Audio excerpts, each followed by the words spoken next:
Welcome to the Onyx Report, a critical analysis-based show focusing on the experiences, histories, and perceptions of black males in American society. I'm Dr. T. Hassan Johnson, Associate Professor of Africana Studies at Fresno State and Black Male Studies Scholar. In the show, we examine current events while engaging concepts ranging from institutionalized anti-black misandry to gynocentrism from a black masculinist perspective. Our goal, to remind people of black men's humanity. Call in after the half-hour mark to the show at 310-928-7733. All right. So welcome. Today we are going to have a little bit of fun, I hope. The show is titled Gynocentrism in the Media, and we're going to be looking at about 4 different recent media productions, films, and we'll be examining those. But before we get into that, I want to announce that my next 3 shows we'll have some guests that I'll be interviewing. Keep in mind, my shows are the first and third Wednesdays of each month, right here on innerlightradio.com, and I post the live show to YouTube, usually within 24 hours. Our next show, which I believe is scheduled for the 17th of this month, will feature Dr. Tommy Curry, newly moved to Edinburgh and in Scotland, so we'll be talking to him.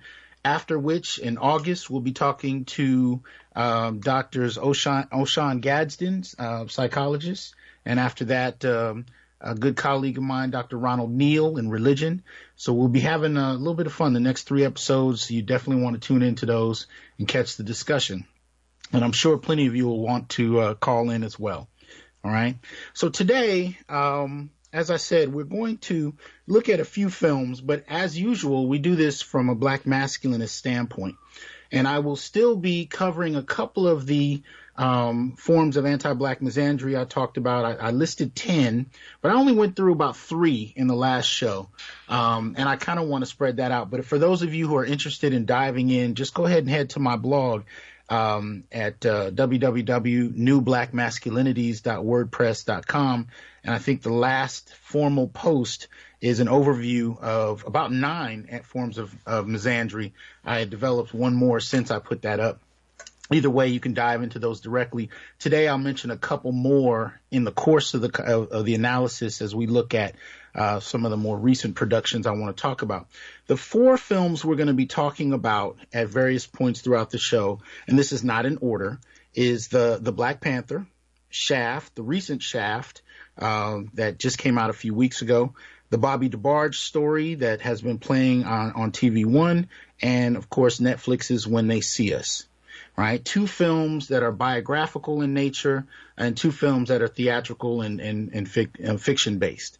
But either way, we're going to be looking at how black men are portrayed and what some of the key elements to those different stories, what they say about black men, what we can glean from it, how we can analyze it, and whatnot. Now, in order for me to best frame how I approach this, you kind of have to understand what gynocentrism is and what I have developed in terms of this concept I call a synthetic black gynocracy or gynarchy. Basically, gynocentrism speaks to the idea of female-centeredness, right? Be it industry, be it ideology, whatever the question may be, if it's female-centered, the concept applies to gynocentrism. So we're going to be looking at, in a couple of these productions, what role female-centeredness plays, and not even just in these productions, just in general, and why, right? Now, the synthetic black gynarchy is a whole nother affair entirely. Basically, the short logic is that in the black community here in the United States, we have what I call a synthetic black gynarchy. And this basically means we have a female-led society in our community. And the reason I call it synthetic is it's not because this came out kind of organically. It's more so because of how policy has shaped and impacted the black community.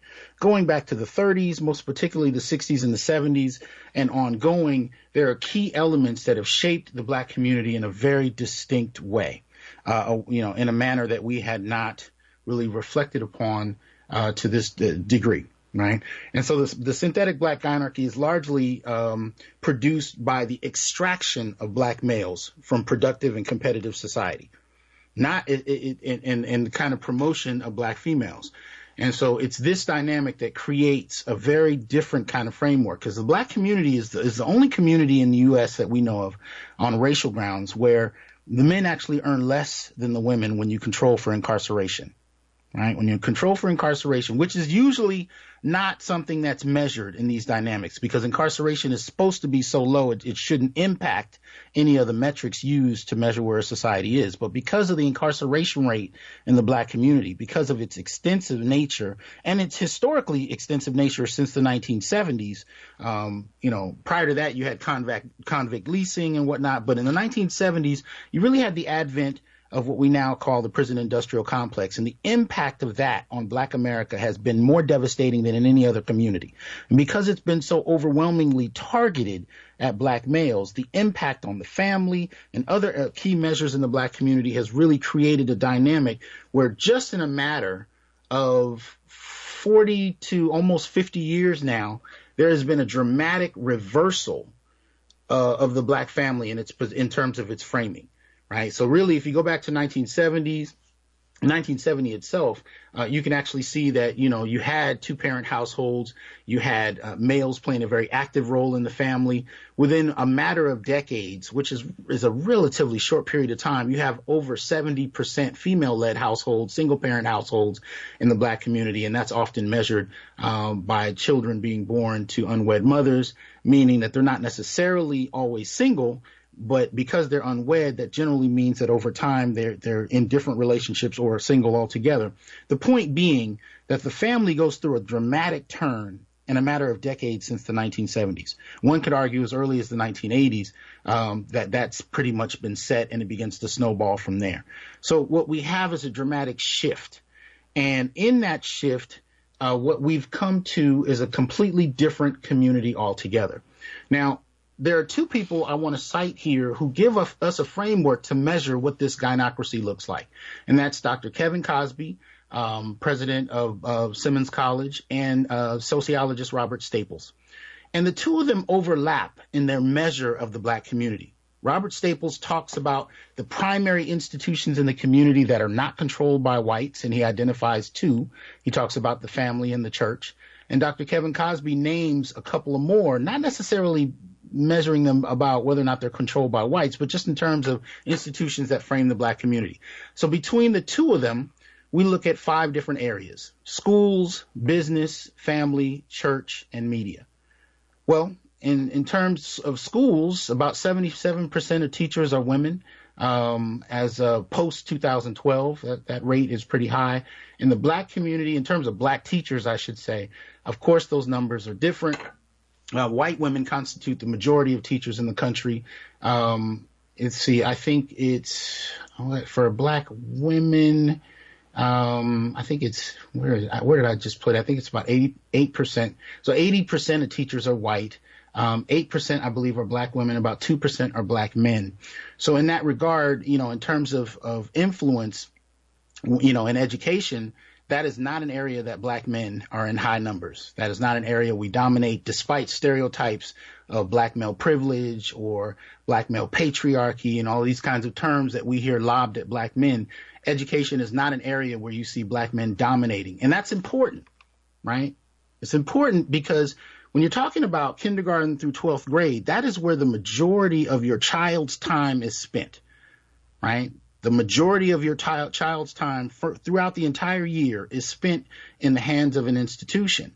And if that institution lacks black faces, let alone black males, then we can obviously see the impact of that black male absence, right? So that's in education.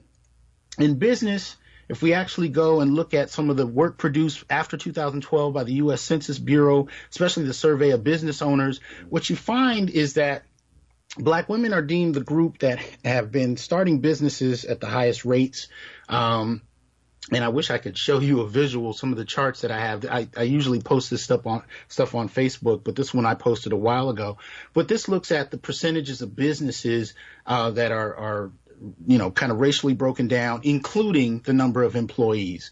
And so, in terms of the chart that I'm actually actively looking at the moment, Black males have fewer businesses, but have a higher number of employees that they keep hired. Black women, the rate ranges from 97.5 to 99% businesses that have no employees, meaning that it's primarily themselves. And only about 2% of Black businesses draw profit. So what we're seeing from this is that in the area of business, Black women actually lead not only Black men, but a lot of other demographics in terms of the number of highly educated Black women moving into entrepreneurship. And education is one of the primary aspects of it that motivates that. Now, when I talked about education a moment ago, I was talking primarily about teachers, and I was looking at K through 12. But if we look at the graduation rates, Black women are definitely the demographic that's said to enroll in higher education at the highest rates across race. So clearly Black men are not neck and neck in that area either. And that has an impact on other things. That has an impact on even electoral, positions, things of that nature. All the industries that require advanced education, as long as Black men lag behind in that regard, and we'll talk about why in a moment, it has a dramatic impact. The family. Robert Staples talks about this in general as well. And he's talking about this in 1979 when he points out that, because of even at that point, the number of female-led households, Black men are not in a position of authority in that area either. So far in terms of education, business, and family, both of these men are pointing out that you don't find Black men in positions of authority or quote unquote dominance. If we deal with the stereotype of male dominance, they're not in either. And in the church, unless you're talking about the mosque, be it Nation of Islam or Orthodox, really we're talking about an institution that's primarily female. The Christian church, which has historically been the most prominent institution as far as religion is concerned in the Black community, has mainly been female dominated. You do have male pastors. A lot of that has to do with the interpretation of scripture, the role of men, so on and so forth. But yet and still, it's men in high-level positions, but the church itself is often run by women. And lastly, media. Now, as it stands, I didn't have a chance to really delve into the area I wanted to as far as ownership. But what, in terms of like nationally accessible television channels, the only two that I have access to are TV One and BET. And both of those have a strong bent toward catering to a female demographic. Now, across all of these industries and more, one of the reasons that there is such a major shift toward catering to women has to do with the 1970s. The second wave feminist era of women across race in the U.S. Really needed to go into the workplace because the dollar bill, the value of the dollar bill flattened out. And so families, even white families who have much more wealth than Black families, had to move to a two-parent, two-income dynamic to survive. Right? So much of that was motivated by necessity. Yet and still, the impact of that is incredibly important. It doubled the workforce almost overnight in the 1970s. And what it also did as far as industry was create a whole new pool of industry, women, and really even children by extension. There's a whole, the documentary I showed in my class on children having access to money and what that's done to the marketing industry. But the same can be said of women. And since then, we've seen a snowball of media that has targeted women in a very particular way. And you can see it in television commercials and shows and definitely in movies. And the tropes have become very predictable and really grounded in female superiority. Women and girls are generally smarter than men and boys in these productions. They're physically stronger. They're more capable. They're more confident. And usually the boys and the men have become the laughing stock. They've become the butt of the joke, whereas the women are the ones that come in and handle everything. And it's this dynamic that has not only become extremely predictable, but problematic. As I've told you before, I have a 13-year-old son. About a week ago was the first time he actually mentioned to me that he saw a television show, an animated show, where a male beat a female at anything. So you have a whole generation of youth who are growing up only seeing girls and women as capable and men as somewhat of a joke, somewhat something to dismiss and laugh at. And there are countless commercials you can point to that kind of bring this out. Even today, I was sifting through channels and just kind of blown away at how many shows, even within a matter of minutes, kind of reinstitute this same idea of female superiority over and over and over again in all kinds of different contexts.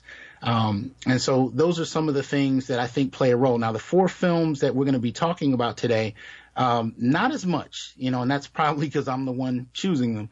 But on average, most of the time, if I go to a movie and just pick something arbitrarily or just turn on the television, the majority of the time, I would say the target audience are not males. And because of that, I think the idea in many areas of industry has been males are going to, they're not really an audience we want to target. They're going to show or not show. It's really the women we want to see. And because of that, it's changed the dynamic altogether of how men and women are represented in film. And this is really across race. But in the Black community, it's usually built upon further stereotypes of Black male inferiority. And those stereotypes play out and tend to be used in a way that supports this notion. All right. So I just kind of wanted to lay the groundwork for how I'm approaching this and how I kind of look at film and media in general to kind of frame out this dynamic. Now, as I said, the 4 films we're looking at, 2 of which are biographical, 2 of which are fictional. I want to start with the 2 biographical pieces, and I think I'll start with the Central Park 5. All of the films I chose were directed by Black men except for When They See Us, and that is directed by Ava DuVernay, and she did a bang-up job, even in terms of the casting. Ava has been one of the directors that has not been as traditionally hostile to the image of Black males as we've seen in other areas with other people in other industries. But the film itself is very powerful. If you do get a chance to see it, be prepared. The 4-episode series is daunting, to say the least. And if it's daunting to watch, you can only imagine how much more daunting it was to experience for the men involved. Kevin Richardson, Antron McCray, Yusef Salaam, and Corey Wise. The final episode is pretty much dedicated to Corey because Corey spent the longest time in prison. And this is a young man that only went to the police department to support his friend and ended up spending more time in prison than anyone else accused. But if you haven't heard of it, it's on Netflix. It's called When They See Us, and it's an excellent kind of overview of what happened to the young men who were – I'm sorry, I left out Raymond Santana. The 5 young men, Black and Latino, who were arrested on really trumped-up charges and sentenced to years in prison despite a lack of evidence. And really, what's sad to say is they were released mainly because of a good Samaritan in the form of a murderer who, from what it seems, found religion, found God, and came forward and acknowledged his wrongdoing. The sad part of that dynamic is I would argue that the majority of Black men who have been falsely incarcerated are not going to have someone come forward and claim ownership of the crime. So what you see with When They See Us is a story that's devastating to watch. It will be jarring to you emotionally if you have a soul, and especially if you're a Black male or you're a parent of one or family member of one and you know how easily this can happen. There's not a day when I leave my home and I'm not aware of what can happen. And I try to prepare for that in regard to my child, to my household, because I never know when I'm not going to be coming back for things that have nothing to do with what I'm doing. So that's what made watching When They See Us so difficult for me and for scores of other Black men, especially because we all know what little it would take for this to happen to any of us. And because of that, that makes these things very difficult to watch. So, it's a powerful film. Each man's experience is kind of explored, and you get to see a little bit about their jail time and whatnot. But the first one, I would say, is aptly listed, because it starts with them as young men. It shows what happens, and it shows how they were brought into the police department and coerced by police officers. Now, what's interesting to watch here is that this is mostly initiated by a white, I forget what her position is. What's her name? Linda Fairstein, I think it was. Hold on, so let me see if I can pull her up. but it was, kind of initiated by this this white woman who was hired to kind of lead off a newly developed aspect of the police department that focused on rape, focused on sexual violation. And in her position, she was seeking to really make her presence felt, make a splash, and it didn't really matter who was responsible in that regard. And so what she ended up doing, the name is Linda Fairstein. What she ended up doing is really not only, motivating the police department to coerce and threaten these young boys and eventually prosecuting them, but she also, coaxed many of the white male police officers with an idea of chivalry, right? So basically what she did was she appealed to their whiteness and made the argument, really, and she kept doing it. And Ava DuVernay kind of had her character doing that in the film, kind of constantly pointing to how devastated and violated this white woman is, or was, who was actually raped in the park and whatnot. And by doing so, she was kind of stoking the fires of many of these white male police officers to go out there and vehemently grab whoever they can. Now, what that points out to us is that the relationship between patriarchy, white patriarchy, and really white feminism in that regard. And you really need to look into Dr. Tommy Curry's book, The Man Not, to explore on a granular level what he's talking about in terms of that relationship. But, just summarizing, what she does is she really, that shows us the relationship between the two. By her appeals for female victimization, she's actually stoking the fire of white patriarchs who are going out there to arrest black and brown men, even boys, to protect the very idea of white femininity, right? And that's kind of what we see when they see us, her going to all lengths to motivate these white male cops to go out and arrest by any means necessary, forgive the term, not invoking Malcolm in that sense, to, wrongly persecute men on the basis of their assumed guilt. And that, of course, is rooted in their blackness and their brownness. Right. And so her doing this is one way of kind of framing that. And there's an interesting conversation that takes place the first night she has the young boys there. And it's between the Fairstein herself and one of the mothers. And one of the mothers is played by Anjanou Ellis. And in that discussion, Anjanou Ellis, by the way, was brilliant, not only in this film, but she was also brilliant in the film on Nat Turner, Birth of a Nation, and a number of others, in fact. But one of the things, there's this brief exchange where when Anjanou, who's playing Sharon Salam, when she comes to get her son, Yusef, and she finds out that he's about to sign something, he's about to be completely coerced. And of course she steps in and rescues her son. But there's a moment where she looks at the two white male police officers that have been presumably yelling and threatening her son. And she turns and she looks at Fairstein and she says, "How could you do this? This is a young boy." And in that moment, one of the things that first came to mind for me was this was an appeal from one woman to another on the basis of, almost a kind of assumed femininity, that there's some holistic kind of womanhood that is inherently pure and inherently good. And that goes back to what I said earlier about the, presumed superiority of women. One of the elements is not only that they're better at everything, but they're also inherently pure and inherently good, whereas men are inherently bad and inherently problematic. And so, in that moment in the scene between Salam and Fairstein, you see this kind of appeal to Fairstein's womanhood. Like, how can you violate these young boys? And at the same time, we're looking at this and, it's a very clear history of people like Fairstein not seeing these boys as human to begin with. And even if they're clearly innocent, it doesn't matter. Somebody has to take the fall for this in protection of the very idea of white womanhood. Okay. Very quickly, and I know I'm skimming the surface of this, so, for those who want to call in, we can definitely go a little deeper. I want to talk very briefly about the Bobby DeBarge story. Very important story. If you get a chance to see it on TV One, if you have not, I highly recommend it. It gives you a kind of an inside look at the DeBarge family. This is directed by Russ Parr, written by Norman Vance Jr., and it covers really the family starting with Bobby. And starting with Bobby was actually quite brilliant in focusing on him because, most of us are more familiar with L. DeBarge. Bobby came out first, a member of Switch. So there's a little bit of a generational shift between the two that might impact who knows about Bobby and who knows about Elle.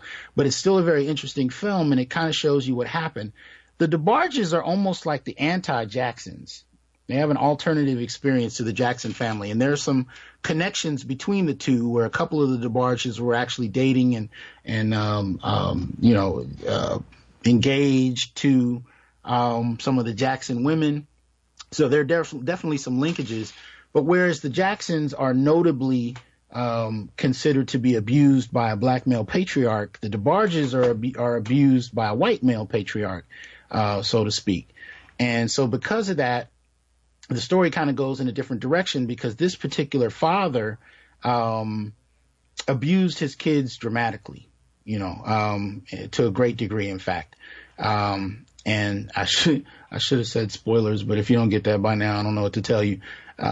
You might not want to listen to this if you don't want any spoilers.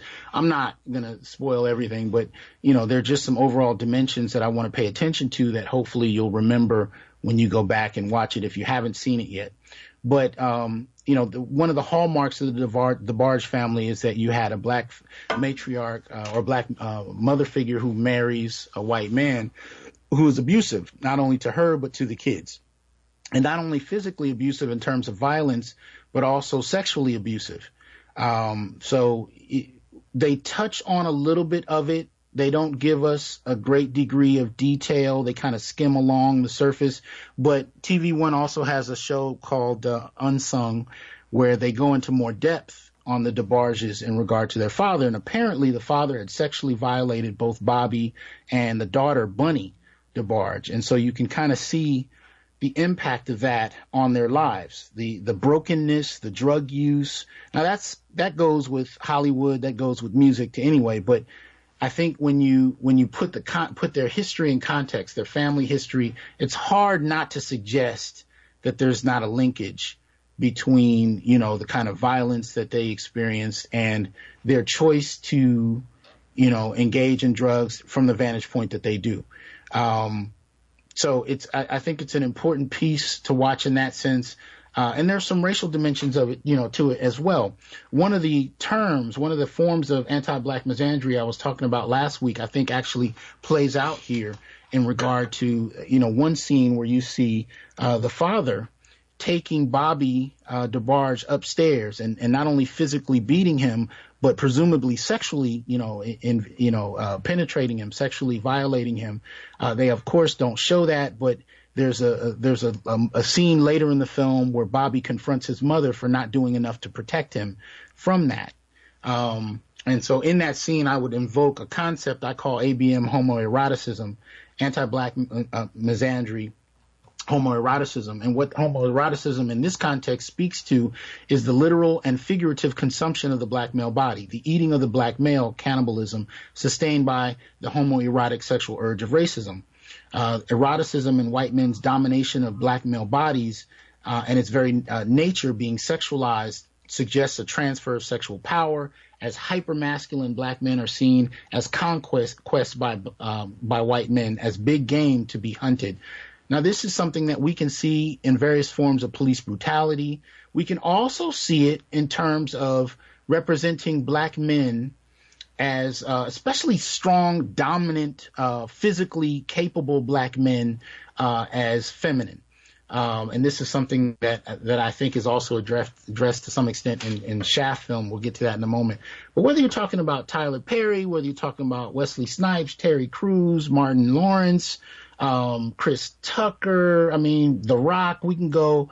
We've seen a number of these actors over the years be placed in dresses, and it's always interesting because it's not just the average black male. It's it's the most physically demanding, physically demonstrative, physically imposing black men that are put in dresses. And we see that dynamic play out where they are feminized in very distinct ways. And to call it out, for some people is considered, a demonstration of misogyny or not misogyny, but a demonstration of some form of sexism. But that's not true. To point out that particularly strong, able-bodied heterosexual black men seem to be required in Hollywood to be feminized, that needs study. and it needs to be discussed openly and dealt with. But in the context of the DeBarge story, the Bobby DeBarge story, Bobby is the most outspoken child in the family. He confronts his father, at least in terms of how the film portrays him. He's confrontational in that sense. He even protects his siblings and tries to take the brunt of the abuse. And so it's in that sense, you can kind of see how the father's domination over Bobby, even sexually, is related to this notion of ABM homoeroticism. It's not just that he's beat up and dominated, it's that he's sexually dominated as well, and that's in some sense considered a sort of transfer of power. So again, you can talk about this in terms of police brutality. You can even talk about this in terms of the treatment of professional athletes, where you have these old, out-of-shape men who are dominating on a day-to-day basis, very in shape, young, relatively speaking, muscular black men. And so that dominance can be seen even in that context. So there's an important moment there. Now, I also want to point to a paper that came out summer before. Well, this is summer. So last summer, that I think is important. This too is by Dr. Tommy Curry. It's called "She Touched Me." And the paper deals with interviews of black men who've been sexually violated, usually in their youth. And what it shows is that young black males tend to have some of the earliest sexual debuts. In other words, they end up having their first sexual experiences at much younger ages, even younger than black women, considerably younger, in fact, somewhere between 12 and 14. I would have pulled out the paper, but I wasn't planning to jump into that, especially since we'll have Dr. Curry on my next show, and we can go into more depth with it. But one of the things that you can kind of get from the paper is the impact of that kind of sexual trauma on black males, and even how they define pleasure, sexual pleasure even, for the rest of their lives, whether they're sexually violated by a man or a woman. In one sense, it really doesn't matter. When violated at a young age, what tends to happen for boys is the same thing that happens for girls. There's trauma, but we just don't generally regard that as trauma. And most of the time, for men and women, I hear that if you got some early, if you got it at a young age, especially from a beautiful woman, then you lucked out, right? But in actuality, the trauma is the trauma. Whether it's a beautiful teacher or whether it's a father, the trauma is the trauma. And it has an impact that can be incredibly daunting for the victim for the rest of their lives, especially if they don't get therapy, they don't get counseling. They tend to have the very way they receive and give pleasure tends to remain tied to that initial trauma, even if it doesn't seem so, even if it seems enjoyable and pleasant, even if it seems like there's nothing wrong. Often the very definition of pleasure for that person is still tied to the initial act of trauma. And so with Bobby, it can be argued that one way that manifests is, he ends up, and they don't really deal with it in depth in the film, but if you watch the unsung, short documentary, the hour-long documentary on the DeBarges, it kind of show that, he developed really a homosexuality that many argued was very tied to his experience with his father. So kind of despite the assumption that everybody who's gay is born such, there is plenty of research, plenty of documentation, and plenty of argument that sexuality can be informed and shaped by trauma. In many different ways. So I'm not at all arguing that all gay people are, products of trauma, but I am saying in regard to Bobby, the argument made by some of even his family members was that had a tremendous impact on his own perception of his own sexuality. Right. And so that becomes an interesting part to look at if you watch the Bobby DeBarge story and Unsung and kind of get the overall picture on what the DeBarges experienced, how it impacted them, and how it even impacted their kids later in life. I mean, many of them had a tragic end to their careers. Many of them, a number of them went to jail, dealt with drug abuse, things of that nature. Even Bunny, became an addict, so the trauma of their early experience was so impactful. It scarred them really for the rest of their lives in that sense. And Bobby, of course, going to prison, for trafficking drugs and then spending years in there and then coming out and finding out he was HIV positive and dying of AIDS. All of these things were very much tied to some of the experiences, black males have that aren't discussed in detail. So those kind of things need to be kind of drawn out when we analyze and talk about a lot of this stuff. We need to be able to pull this out more dramatically. So let me shift a little bit. I can do several hours on Black Panther. I'm not going to. I will say, however, again, if you go to my blog, you'll actually see I did write an extensive piece on Black Panther. I think it's important to look at, mainly because there are some ideas, some images there that much of the time we don't think about. You know, of course, this is one of the big Marvel MCU blockbusters. Many of us have heard about it. And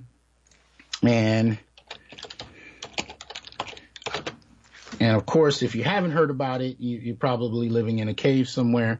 But the Black Panther film, for those of us who've been comic heads, I've been collecting comics for 40 years, and it's actually been a part of my research at different points, depending on the project. Played an important role the comic played an important role in framing the character for the large part. But the film makes a dramatic series of turns. So, you know, I kind of want to look at some of that and kind of go into why it's important in this discussion. This is the point in the discussion where we can bring back in the concept of female superiority. Black Panther, popular character, going back to the 1960s, considered the first major black hero. Basically, that just means he was a white created hero at a popular comic book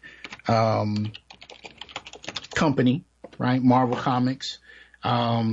This is huge because really, prior to that, you only had, what would you call it? You only had the sidekicks for the most part at different points in time, but he was a feature character coming out in 1966, created by Stan Lee and Jack Kirby. So two white men,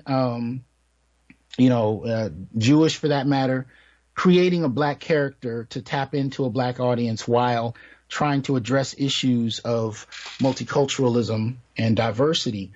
And so for those of us who've been collecting comics for about 40 years, Black Panther was incredibly important. And I would argue, I never thought that I would see a live action film, let alone one that was given the full Hollywood treatment. I thought it would have been a low budget affair, much like what probably would have happened if Wesley Snipes did get to play the character like he was trying to in the 90s. That didn't work out. He ended up actually doing Blade instead. I have no complaints. I thought Blade, he did an excellent job with that, but I don't think they were going to give him the kind of budget to do the Black Panther the way it needed to be done in terms of scope and scale. Nevertheless, the character is incredibly important. The Panther himself, in many ways, to me, represents a symbolic battle of black men in the comic book industry. And what I mean by that is, even though the character was created by two white men at Marvel Comics, it was black men, especially in the 1990s, that really began to shape the Panther in different ways. From Reginald Hudlin to, oh goodness, how's the brother's name escaping me at the moment? Christopher Priest. These black men actually began to shift the focus of the Panther and kind of make it more relevant, especially to an African-American audience. They really embellished on what Wakanda was about. They really built on vibranium, what it could mean. The Dora Milaje, they created that, as a matter of fact. The relationship with Storm of the X-Men, all of these features played out in a very particular way. And they were really part of an African-American imagination about what it would be like to actually have an African country that invested in, in technology and intellectual superiority in a way that we've not seen in the modern era, especially in terms of what's important. In other words, we've not yet seen a film that got the Hollywood treatment on ancient Africa, from ancient Egypt to any country south of Egypt. We've not, or west of Egypt for that matter. We've not seen any kind of Hollywood treatment. And the reason for that is because this is mainly, programming, right? Media is programming. And as much as we think it's about entertaining, it's really about indoctrinating people with very key ideas. And so my focus in analyzing media is to try and contextualize the ideas, how they're being used, and what they mean. So with Black Panther, you have a switch that's important.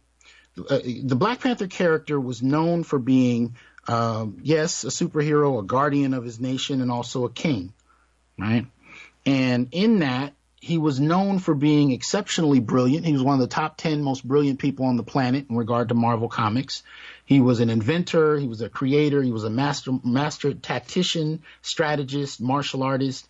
And there are some key comic book series with the Panther that are just undeniably brilliant in terms of the way they're written. The only one I'll mention for right now is when the Skrulls try to invade Wakanda. If you've not ever read anything, go read that and watch how that kind of goes out. But anyway, my point in bringing this up is that the Panther is physically imposing, because of the heart-shaped herb. He has the, really the physical prowess of somebody that's just a little bit beyond Captain America. But what made Panther exceptional was his mind, was his brilliance in the comics as far as that was concerned. Well, in the film, there's a dramatic shift. There's a shift that focuses on the Dora Milaje, the female guard to the king, as well as Shuri, T'Challa's younger sister, the Black Panther's younger sister. In the film, Shuri becomes the embodiment of the Panther's genius, and he less so. And the Dora Milaje kind of becomes somewhat of an army force, which is interesting because in the comics they were more of a, the Secret Service to the, the president kind of thing. But in the movie they kind of become some kind of armed force unto themselves. It's a little different. But you can tell here that the director, Ryan Coogler, again, is catering to a female audience and trying to find ways to bring them to the theater to see the film. And I have no problem with that. I get that. But what I do have a problem with that is the changing of the character for that, right? And so that would be akin to, and people have heard me say this online, it would be almost like giving Superman's greatest power, whether it be flight or super strength, and giving it to Lois. That would be great if you really want to make Lois a center figure, but what does it actually do to Superman? And is it lazy writing that you actually can't go out your way to find characteristics to this character that don't have to be pulled from the main one? So again, for those of us who've been waiting, for 40 years of comic collecting to finally see Panther on the screen, I have still not yet seen the Panther I've been reading all these years. I have not seen the brilliant capability, which was always my favorite superpower, but I would argue his most impactful superpower on the main screen. Instead, it's kind of given to Shuri.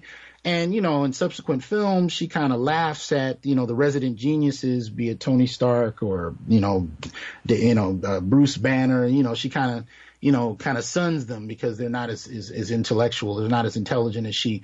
But this shift in the Panther series is highly problematic in that regard because, again, so many black boys have yet to actually get a chance to actually see the Panther, right? And another element to this that I think is important, this is an article you can find on the CNBC website about a $250,000 college scholarship that the cast of the Black Panther announced, and it was made kind of with the backing of the Black Panther in terms of the narrative, and it was given out. But again, this was something that was presented during the 2018 Women in Entertainment Gala, and the focus ended up being on black girls and black women.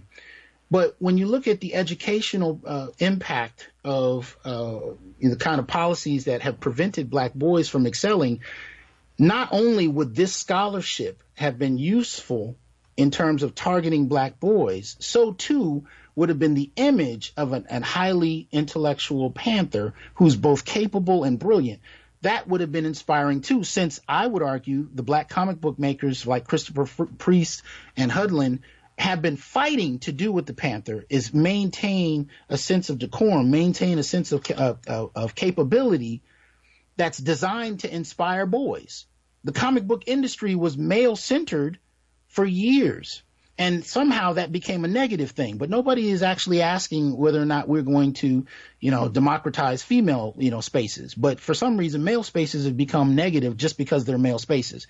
So the comic book industry is not only looking to broaden its audience in terms of capitalism, we understand that, but the argument that this is kind of being based on is a feminist argument that male spaces are inherently problematic and female spaces don't really need to be discussed. But the adverse impact of that philosophy on black kids, black boys in particular, is that an opportunity like the Black Panther, both in film and and as well in terms of scholarships and different types of forms of activism rooted around helping black kids in regard to education are adversely impacted, I would argue. Adversely impacted because what black boys generally experience in education is what I relate to what I call the promotion demotion thesis. And basically what that refers to is an idea that black boys are, hold on, let me see where I put it because I know I had it right here. Black boys are basically not able to compete for a variety of reasons.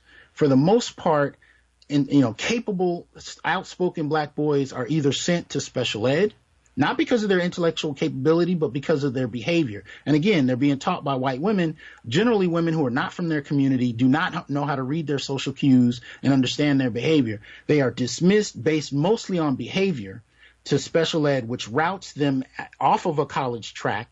Or if they have the capability physically, they might have the potential to stay in athletic programs. Black boys who are intelligent and capable are often not encouraged within the institution. So again, they tend to be split between special ed and education. The boys that tend to get through are often boys that can code switch. In other words, boys who are relatively quiet, who can basically, engage a style of learning that works, especially for white female teachers. And if those boys can act that out, they can, to some extent, move ahead. But what's interpreted as threatening in regard to black boys is a whole nother matter. And white women, in their discomfort, can have a tremendous impact on the educational potential of young black boys. And so I'm arguing that in regard to what I call the promotion demotion thesis, which proposes that the access black women have had to state federal resources in regard to public aid, education, voting, white collar jobs, and the consequent middle class lifestyles that they have resulting from education and managerial labor, was strategically connected to the underdevelopment of black males experiencing limited state resources, incarceration, limited voting rights, and working class lifestyles.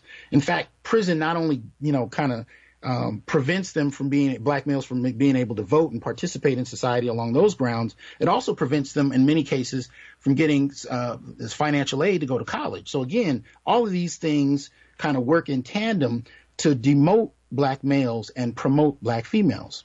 Whether poor, middle, or upper middle class, black females have options that boys and men often don't. Whether it's, because due to the man in the house rule, you have denied access to certain types of welfare and food aid for decades, access to the funding in terms of college. All of these kinds of things begin to shape how people perceive and interpret black males in education as well as in the social sector. And so because of this split between black men and women's experiences, I make the argument that most people don't realize, and I would especially say in terms of black women, how different black men and women's lives are, how different black boys and girls' lives are. And I've even seen this with mothers of sons. But an underestimation of how different our realities actually are. And because we frame a great deal in terms of race, we don't often pay attention to that. So going back to the Panther, an opportunity missed to support black boys because of the demonization of males in popular culture and the extent to which that further impacts black boys in terms of the image of the Panther, versus Shuri, and what kind of subsequent opportunities came out of the film that again sidestepped the boys that were usually kind of targeted by this industry at one point in time, the comic book industry. One other thing I wanted to mention about Black Panther is it was very reminiscent of another film that came out in the early 70s. And this was actually a film that, if I'm not mistaken, predated Shaft and was a revolutionary film in that sense. It was called The Spook Who Sat by the Door. And it came out in 1973, directed by Ivan Dixon, starring Lawrence Cook as Dan Freeman. Now, if you watch this film, for those of you who've never seen it, the film would be as if I told you it was about Killmonger. And instead of Panther being the hero would have been Killmonger. Now, obviously, we're not talking about vibranium and things of that nature, but Dan Freeman in this film plays an ex-gang member who actually decides to go in and become an FBI agent when the opportunity arises. And after serving in the FBI for a number of years, goes back into the Chicago ghetto and trains a whole generation of gang members to be revolutionaries and starts really, a revolution of that sort.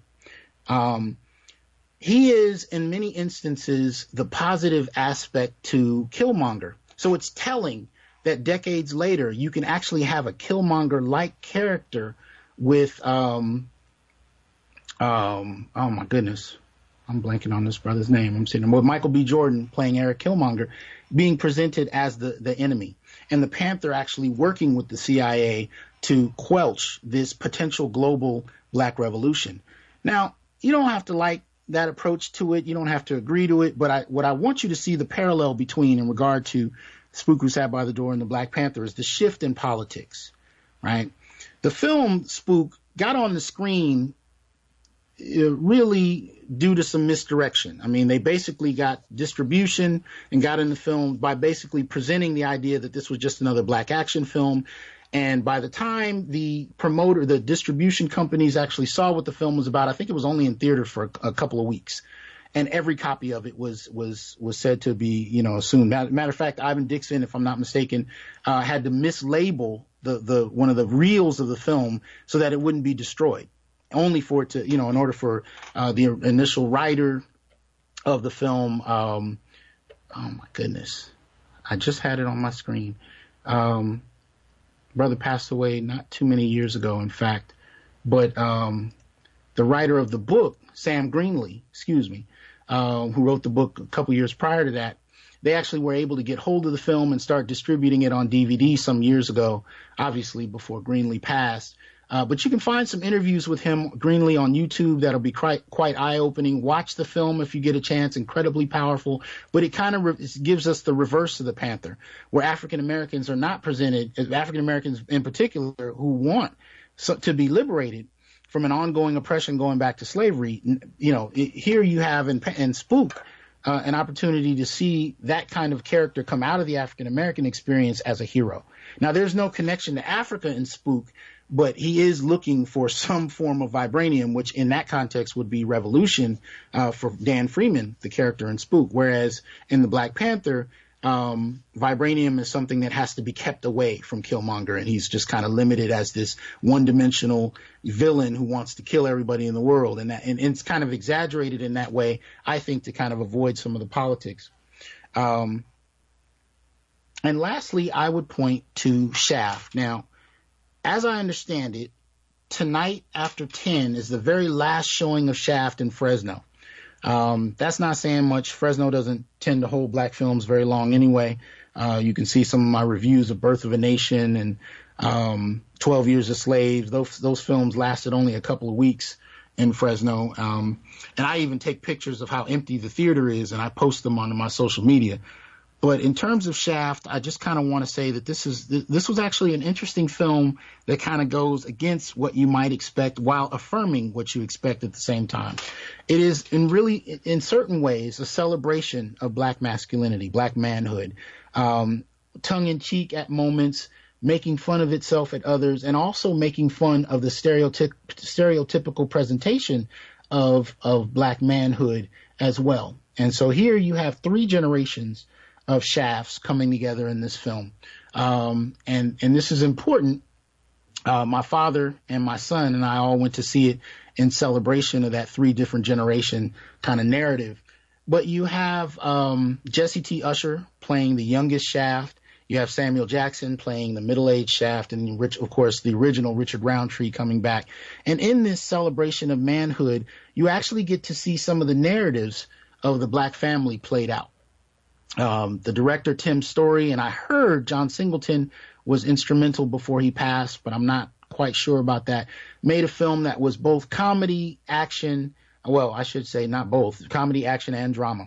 And so one of the things you kind of find out is that Shaft has his child taken from him by the mother because his lifestyle is threatening. But what you also get to see is the impact on fathers of having their children removed from their presence, and then having their name villainized in the eyes of their children and what that does. And you can actually see it on the characters' faces, what that does to each one, particularly Samuel Jackson's Shaft. And so there's an interesting kind of ode to Black men that we often don't get to see in popular media, where you get to see how Black men are impacted by their absence in the family, because sometimes that absence is not a product. Many times that absence is not a product of what stereotypes suggest it is: laziness, disinterest. I mean, I said this in the last show. I sat in my graduate classes and had professors without any kind of documentation stand in front of the class and just say black men didn't support family, they didn't believe in family, didn't care about family, and no documentation presented whatsoever. I think in many ways that's become commonplace in many people's imagination about black men. But the film actually gives you a little glimpse into the inner workings of many black men who are dramatically impacted by that forced absence and what that does to them. It's also kind of a celebration of heterosexual masculinity, something that is highly problematized in many other circles. But in this film, they kind of play on that. And one of the things you walk away with is an understanding that Shaft, in many ways, who's known since the very first film in the 70s to be the ladies' man, that part of the reason that he is the part of the reason that he celebrates, his masculinity and has all of these dynamics with all kinds of different women, in this film, it's kind of presented as a protection to the family. He can't have lasting relationships because the women in his life will be threatened. So it kind of actually gives you an explanation of Shaft in a particular way that we've never seen. So as in prior films, Shaft is just kind of celebrated as the ladies' man, but in this one you actually get to see why. And it's not necessarily just because of his libido. It's actually because it's the only kind of affection he can endure and experience without it being a threat to those that he loves. And so it's an interesting twist, and I'll give Tim Story credit on that. I'll definitely give Samuel Jackson credit. Very unbowed, outspoken black men in this film, and especially with Samuel. And I think it's worth the watch, worth the support just because of that. But it also counters what I was talking about earlier in terms of anti-black misandry. I was talking about ABM homophilia. And basically what that refers to is the representation of stereotypically hyper-masculine black men in effeminate, hyper-feminine forms of representation. So again, very physically dominant black men represented as female, represented as effeminate, really more as female. That trope in and of itself is really kind of challenged in Shaft, where it is an unapologetic celebration of strong black manhood and a somewhat under the table explanation for what other films and other media projects do not allow black men to say.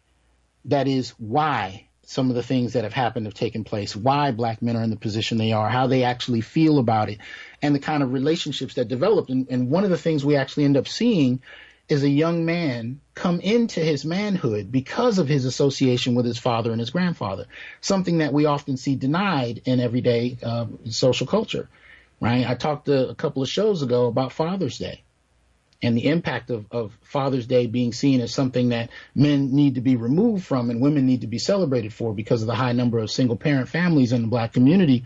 But the film actually celebrates fathers by showing what the impact of father's presence can be for black males, right? And so I think, without going into any more detail, I hope you get a chance to support it, check it out. I'm not at all arguing that it is on par with an academic paper or anything of that nature, but it just gives us an opportunity to kind of explore a little bit about the representation of black men and the possible reasons behind some of the things that have become stereotyped. Anyway, I know I rushed through a number of those. We didn't get any calls this time that I can see, but hopefully we'll be able to kind of fix that in the next few shows and kind of get more interaction and kind of delve into it from there. But I want to welcome you. I want to thank you for having listened, and I look forward to some future dialogue with you. This is the Onyx Report with Dr. T. Hassan Johnson. Thank you for coming in.